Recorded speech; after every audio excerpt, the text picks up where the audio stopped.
అత్తయ్య గారు అంతా దానికే రాశారు, మరి మాకేం ఇవ్వరా? మరి నాకేం రాసిచ్చారు? నీకెందుకు ఇస్తారు? నువ్వు మా అమ్మ మొదటి భర్త కూతురువి. ఏంటి మీరందరూ ఒక తల్లి పిల్లలు కారా? ఆగండి, నేను మీకు మొత్తం అర్థమయ్యేటట్టు చెప్తాను. ఈమె మా అమ్మ మొదటి భర్త కూతురు, వాడు మా నాన్న మొదటి భార్య కొడుకు, తను మా నాన్న మొదటి భార్య కూతురు. వీళ్ళిద్దరి అసలు కొడుకు నేను, కాబట్టి ఆస్తికి వారసుని కూడా నేనే. నోరు మీరే అపరిచితుడా. ఇదిగో అబ్బాయి, మేడం 2-3 రోజుల్లో రిజిస్ట్రేషన్ ఏర్పాటు చేయమని అలాగే అమ్మా, మీ లాయర్తో చెప్పు. ఉంటానండి.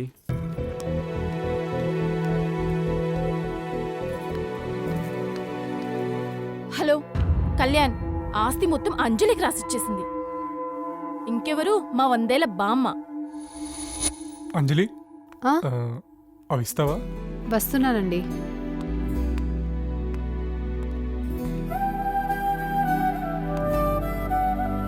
ఇదిగోండి. ఉండండి.